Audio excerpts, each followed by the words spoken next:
નમસ્કાર, દિવ્ય ભાસ્કરની morning news brief સાથે હું છું પ્રિયંકા. નજર કરીએ એ સમાચારો પર જે રહ્યા હેડલાઇન્સમાં. છત્તીસગઢના બિલાસપુર જિલ્લામાં કોરબા પેસેન્જર ટ્રેન માલગાડી સાથે અથડાઈ. ટ્રેનનું એન્જિન માલગાડી પર ચઢી ગયું. 5 લોકોના મોત થયા અને બાળકો સહિત 15 લોકો ઘાયલ થયા. કટૌરા સ્ટેશનના લાલખંડ પાસે આ અકસ્માત થયો. ગેસ કટરથી ટ્રેનના ડબ્બાને કાપીને ફસાયેલા લોકોને બચાવવામાં આવ્યા.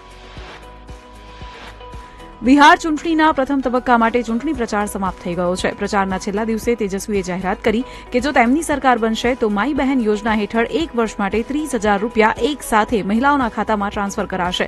આરજેડીએ માઈ બહેન યોજના હેઠળ દર મહિને 2500 રૂપિયા આપવાનું વચન આપ્યું છે. પ્રથમ તબક્કામાં 121 બેઠકો માટે મતદાન 6 નવેમ્બરે થશે.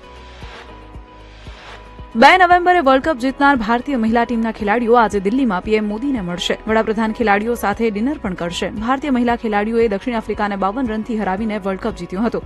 મહિલા વર્લ્ડ કપમાં આ ભારતનું પહેલું ટાઇટલ છે. ખોટા આરોપોમાં અમેરિકામાં 43 વર્ષ જેલમાં વિતાવનાર ભારતીય મૂળના સુબ્રમણ્યમ વેદમને આખરે રાહત મળી છે. 1980માં તેમના પર સહાધ્યાયીની હત્યાનો આરોપ મૂકવામાં આવ્યો હતો. જોકે વેદમ હંમેશા પોતે નિર્દોષ હોવાનો દાવો કરતા હતા. તેમને 1983 અને 1988માં 2 વાર દોષિત ઠેરવવામાં આવ્યા હતા અને પેરોલ વિના આજીવન કેદની સજા ફટકારાઈ હતી. હવે તેઓ નિર્દોષ સાબિત થયા છે.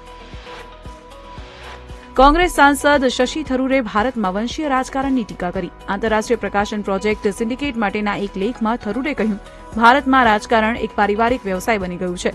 જ્યાં સુધી રાજકારણ પરિવારોની આસપાસ ફરે છે ત્યાં સુધી લોકશાહી સરકારનો સાચો અર્થ સાકાર